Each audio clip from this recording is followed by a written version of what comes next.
공정안전관리론 라이브 강의 5주 6주에 대한 복습 중간고사 대비 학습을 시작하겠습니다. 여러분들 잘 아시겠지만 중간고사 시험은 어떻습니까?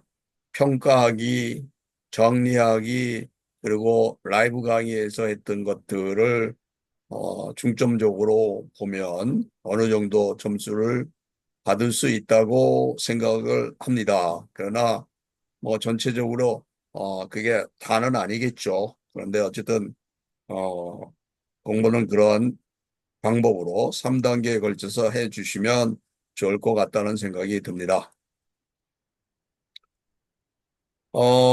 그 앞에서 5주차에서 폭발 위험 장소 구분하는 거, 그 장소를 결정하는 방법에 대해서 어, 이제 어느 정도 조금 언급을 했는데, 역시 폭발 위험 장소 구분의 주요 흐름들은 누출 등급, 누출 등급, 그 다음에 희석 등급, 환기 유효성, 그다음에 이제 폭발 위험 장소 설정 이러한 방법으로 진행된다고 하는 기본적인 개념은 가지고서 시작을 해야 되겠죠. 그래서 누출 등급에는 연속 누출, 1차 누출, 2차 누출, 희석 등급은 누출 특성, 환기 속도의 결정, 그래서 고, 중, 저 희석 등급.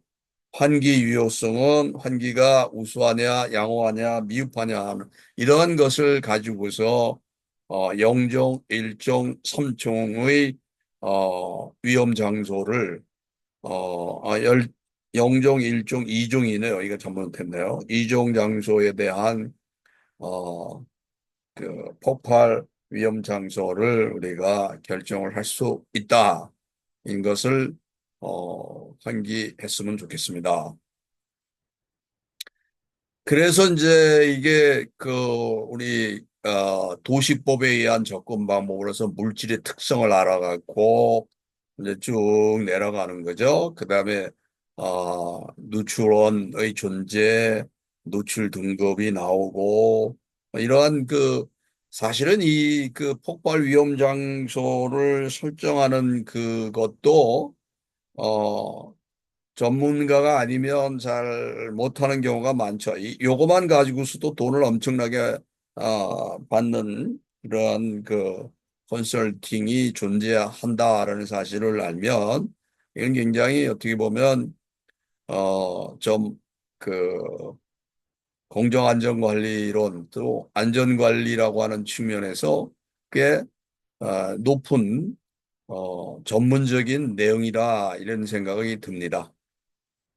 그래서 이렇게 희석 등급을 구하고 환기 유효성을 가지고 영정해서 이렇게 좀 하는 거죠. 그렇게 해서 이제 결정을 내는 그런 형태로 이루어지는 것을 우리는 볼 수가 있습니다.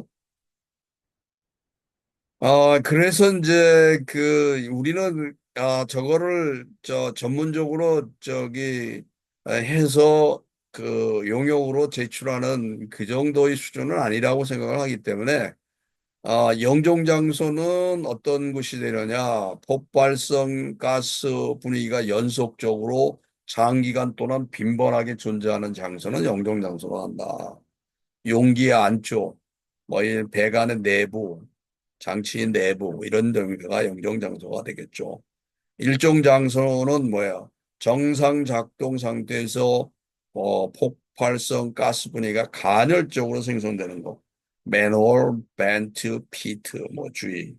이종 장소는 뭐 이거는 아주 어 적게 빈도가 굉장히 작고 장기간만 존재하는 그런 폭발 위험 분위기가 형성되는 거는 이종 장소로 한다. 뭐 이 정도를 우리가 알고 있으면 되지 않나 하는 생각이 듭니다. 그래서 이제 폭발이라고 하는 측면, 폭발 장소를 얘기할 때, 점화원, 이그니션 소스라고 하는 것들을 얘기하죠. 점화원의 종류는 뭐 여기 쭉 나와 있죠. 이것들이 다 하드 서피스, 그 다음에 단열 압축, 그 다음에 울트라소닉, 초음파,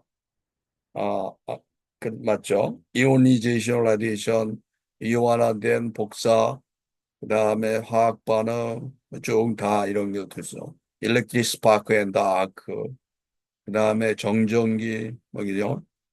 일렉트로 마그네틱 디스차지, 전자기적 디스차지.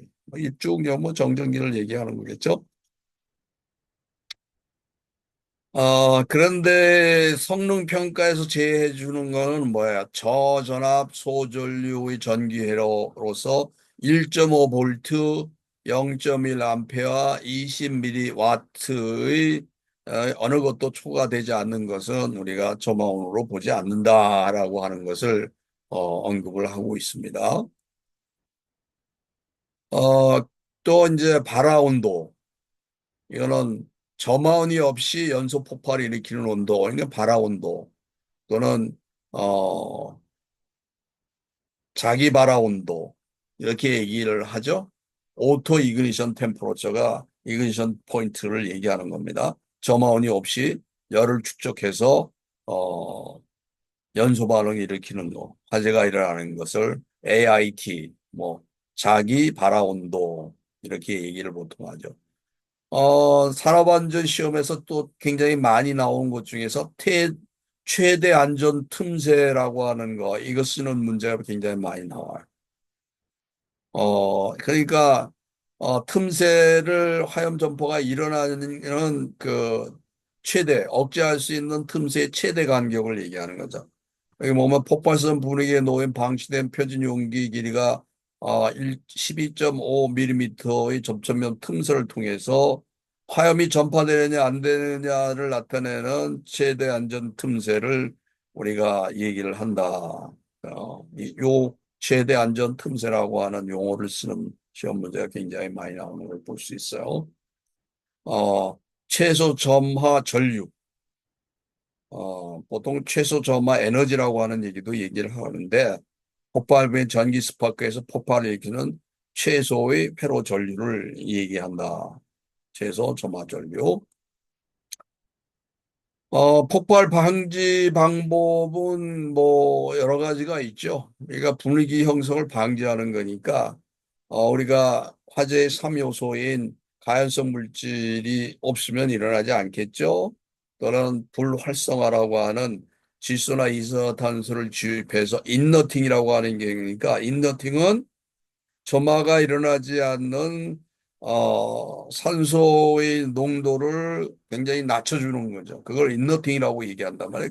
그런 것으로 쓰이는 것이 질소와 이산화탄소인데 주로 화학 공장에서는 질소를 주로 쓰죠. 그것을 주입함으로써 리액터에다가 질소를 주입함으로써 우리가 얘기하는 미니멈 어, 옥시겐 콘센트레이션 이하로 만들어지는 거죠. 최소 산소 농도로 만들어주면 아무리 어떤 에너지를 더라도 점화가 일어나더라도 연소 반응이 일어나지 않는 거죠. 그거를 우리가 인너팅이라고 얘기한다. 간섭 밀도를 높이는 거 이것도 마찬가지야. 간섭 물질 우리가 저기 옛날에 그 자동차에서 시동을 아무리 걸어도 안 되는 경우 코크로 해갖고 공기를 집어넣잖아요. 그런 경우에는 우리가 흔히 얘기하는 상한계 이상의 그 물질이 들어가 있으면 결국은 점화가 일어나지 않죠. 통풍을 시키는 이런 방법, 형, 어, 폭발 분위기 형성을 방지하는 이런 방법을 얘기를 들 수 있어요. 그다음에 점화원을 없애는 방법, 그다음에 그 뭐 폭발의 영향을 무시할 수준으로 제한하는 방법 이런 방법을 주시죠. 그러니까 이거는 뭐 용기를 굉장히 튼튼하게 한다든가 이런 방법을 얘기하는 거죠. 그래서 우리가 가장 쉬운 방법은 바로 이러한 폭발 분위기 형성을 막아주는 게 가장 쉽죠. 점화원을 없애는 방법은 그렇게 생각하기는 어렵단 말이에요. 그래서 점화원 관리를 하는 방법도 좋은 방법. 이러한 것이 제 첫 번째 방법이다라는 것을 말씀드릴 수가 있습니다. 그래서 방폭이라고 하는 전기 방폭이라고 하는 개념을 결국은 도입할 수밖에 없는데 폭발 분위기에는 그래서 격리와 안전도 증가. 이래서 유입방법 O라고 쓰죠. 압력 P, 충전 Q, 몰드 M, 뭐 이렇게 해갖고 격리하는 방법. 그 다음에 안전도를 증여, 안전층이라고 해서 increased safety에서 E라고 하는 거라서, 또는 비점화 난스파크에서 N이라고 하는 이런 방법을 쓰고 있다라는 거 여러분들 강의 시간에 들었을 겁니다. 그 다음에 에너지를 제한하는 본질 안전, 내압, 프레임. 그러니까 압력을 굉장히 압력에 견디게 하는 거죠. 이 내자는 견딜 내자란 말이에요. 그 다음에 특수, 뭐 이렇게 얘기를 할 수가 있습니다. 그래서 이러한 노동부 고시에 보면 각각에 대해서 이러한 방법에 의해서 얘기한다는 거 정의를 한번 들여다보시면 되겠어요. 몰도 본질. 이게 상당히 많이 뭐 분진 방법, 충전 방법 이런 것들이 많이 들어가. 그것을 몰드 방법도 늘었고 그런 것을 정의하는 것을 보시면 되겠습니다. 그래서 이제 영정 장소에는 주로 어떤 방법 구조를 하느냐, 본질 안전 방법 구조를 한다. 이건 반드시 알아야 되겠어요. 본질 안전 방법 구조를 해야 된다. 그다음에 이제 일종은 다 대부분 하는 거고. 그러니까 영정 장소에는 본질 안전 방법 구조를 IA라고 하는 것으로서 한다라는 정도를 알고 계셔야 되겠습니다. 그래서 방폭 구조의 전기 설비에 보면 이러한 표시가 쭉 나와 있어요. 얘는 EX는 어 Explosion Protected라고 하는 폭발이라고 하는 의미에서 EX를 쓰고 E는 프로텍션의 컨셉이라 해서 아까 얘기한 무슨 방법에 의한 것이냐 하는 E라고 하는 것으로 E도 쓰고 뭐 P도 쓸 수 있고 뭐 여러 가지를 쓸 수 있죠. 이건 본질 안전 방법 구조인 것 같은데 안전증이구나. 안전증 방법 구조. 그러한 개념.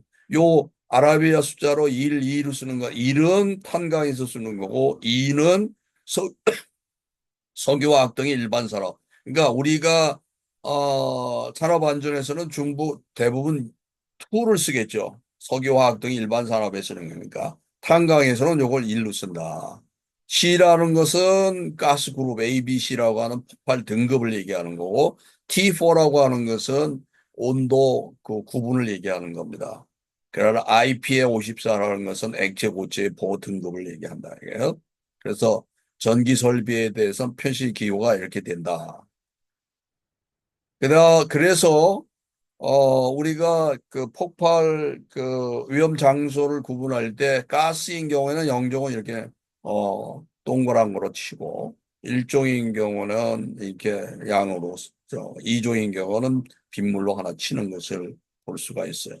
분진도 마찬가지죠. 분진은 여기 보면 영종을 2라고 하는 건 앞에다 놓아서 이영종, 이일종, 이이종으로 해갖고 이렇게 다른 형태로 쓰는 것을 우리가 볼 수 있습니다. 영종은 가스 증기인 경우에는 이렇게 동그라미로 표시된다는 사실을 명확하게 알고 계셔야 되겠습니다.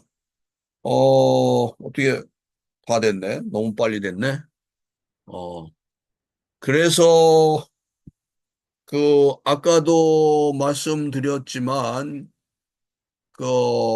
시험은 어떻게 되는 겁니까? 시험은 평가하기, 정리하기, 그 다음에 라이브 강의에서 얘기했던 보충 자료 이런 것들을 보시면 되겠고, 또 계산기가 필요합니다. 계산기가 왜 필요한가는 여러분들 라이브 강의했던 것을 환기시키면 계산기가 필요하다고 하는 것을 반드시 공학 계산기가 필요하다. 일반 계산기도 뭐 되겠죠. 계산기가 필요하다고 하는 사실을 아셔야 되겠고 또 시험의 변별력을 높이기 위해서 모두 선택하시오라고 하는 문제도 좀 나왔어요. 그거는 여러분들한테 미안하지만 어쩔 수 없이 시험의 분별력을 높이기 위해서 모두 선택하시오라는 문제도 출제했고요. 문제는 20문제, 사지선다형이라고 하는 것을 부연해서 말씀드리면서 중간고사 대비 5주 6주 보충 강의는 이것으로 마치고 여러분들과 대화의 시간을 갖도록 하겠습니다. 감사합니다.